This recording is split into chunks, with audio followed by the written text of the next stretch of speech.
Unboxing time!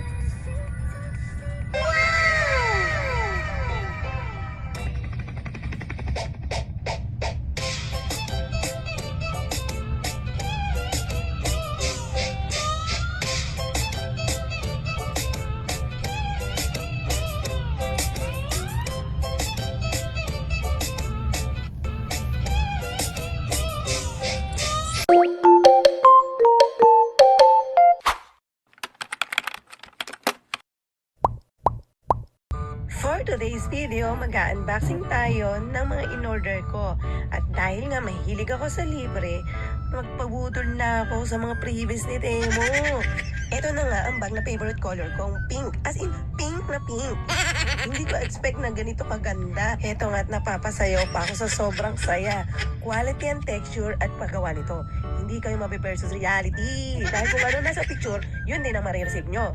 Ito nga't hindi na ako nakapagpalit ng damit. Galing ako sa pag-gym kasi nga sobrang excited ko na mabuksan ang mga to. Ayan na nga mga mima, iminomodel ko na ang bag na yan kasi ang ganda niya. Saktong-sakto lang siya kapag hindi masyado madami yung dala nyo na gamit. Pwede nyo siyang dalhin at ang linis-linis siya tingnan. Sana all. Ito pa. Ito, dahil feeling social ako, nagandaan ako sa mga design ng mga medyas na to. Ayan, 6 partner siya mga mima. O diba, ang gaganda ng mga kulay, ang gaganda ng mga design. Mukha tayong sosyal, mukha tayong mayaman kahit hindi. Umorder na nga din pala ako ng bag na pwede kong ilagay ang mga gamit ko na ginagamit ko sa pag-gym.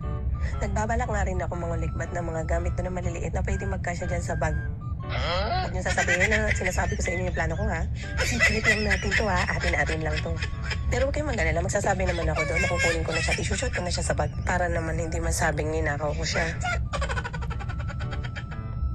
Kasi ayan nga, umorder din ako ng para sa kamay kapag nagbubuhat-buhat. Kasi alam niyo naman, pag nag-gym, medyo matigas at mabigat yung mga bakal-bakal na binubuhat natin. Kaya nakikita niyo ba yung mga braso ko niya? Pang suntukan talaga yan eh. Pang balyahan yan talaga.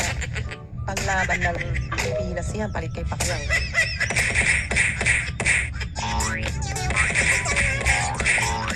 Ito nga pala, short yan mga mima ha. Baka akalain nyo, tube yan. Short yan. Ewan ko ba, bakit i-display ko sa dibdib ko yan?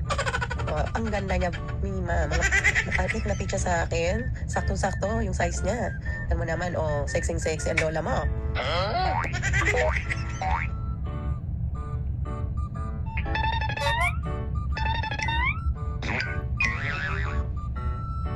Napaka-comfortable niya ang gamitin. Kahit pa, yung perlas ng silanganan, hindi siya masasaktan. Mag-enjoy pa nga siya kasi nga makakasingaw siya na maayos. At makakagalaw ka ng maayos. Magagawa mo yung mga dapat mong gawin habang ikaw ay nag-exercise o nag-gym or gumagawa ng activity. Grabe no, hindi rin pala biro ang mag-unboxing. Akala ko pag nag-unboxing ganun lang. Pero tingnan mo naman, pinapawis-pawisan ng mga kilikili ko. Tatanungin niyo ako kung anong ginagamit ko sa kilikili ko or nilalagay ko. Wala ko nilalagay na kemerot dyan. Sadyang ganyan na lang yan. Dahil nandyan ang tinatawag ng katiliman. Commercial break habang pinatutuyo ko ang aking basang leki-leki.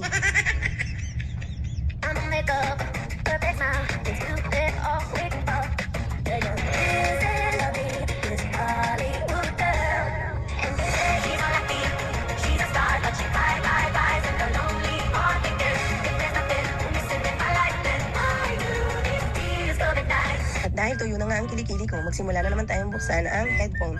Wireless nga pala ito mga mima, hindi mo na kailangan pang may mga sabit-sabit na kung ano-ano. Ilalagay mo na lang siya sa ulo mo at masarap siyang gamitin habang nasa gym or kung ano man ang ginagawa mo. Pwede ka sumayaw o kumanta habang suot-suot mo to. Ano ba naman to? Silip na silip, hindi naman siya yung pinaflex ko. In love with you? Yes. Yes, I am, bitch.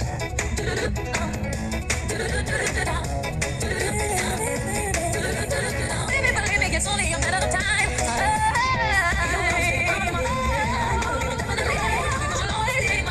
Hindi pa nagtatapos doon. Ito pa. Marami pa tayong bubuksan. Meron pa tayong bubuksan. Ito, charger. Pwede mo i-charge lahat ng gadget nyo dyan. Kahit anong unit ng cellphone nyo, ilalagay nyo lang sa ibabaw, charge na siya. Automatic na siya. Sa susunod ko na lang pagbablog, saka ko na lang ipapakita kung paano siya gamitin or gumagana ba siya. Dito talaga sa in-order ko na to. Dito ako tuwang-tuwa. Kasi, pang mimi, kung hindi nyo alam, meron ako sa inyo side dish. Yung sa ilong, basta yun yun. Yung kapag sobra akong nakakaamoy ng mga alikabok, ng mga sobrang lamig, or something, umaakit sa ilong ko. Alam mo yun, ang sakit-sakit niya. Bahin ako ng bahin, hatcho na ako ng hatcho. So ngayon, naisipan kong kumuha ng ganyan, umorder ako niya. Para sa mga alikabok dito. Pwede nga din pala yan sa sasakyan ha. Kung may sasakyan kayo, pwede nyo rin gamitin yan. Wireless vacuum nga pala yan mga mimi ha. Kaya kahit saan, pwede nyo siyang dalhin. Sino pa namang hindi mapipilit at talaga umorder? Yung nakikita nyo yan, vacuum, headphone, tsaka yung sa charger. Yan lang talaga mga mima ang mga in-order ko sa Temo. Sino man namang hindi gaganahan na ang in-order mo itatatlo lang. Pero tingnan mo naman ang mga freebies nila. Tingnan mo, lahat ng nakikita nyo yan, free lang yan. Hindi ko binayaran yan kahit na piso. At dahil nga mahilig ako sa libre, ayan, panindigan mo yan, ginusto mo yan eh. Mas marami pa yung libre kaysa in-order, diba? San ka pa? Sana all. Hanggang dito na muna. Hanggang sa muli. Paalam.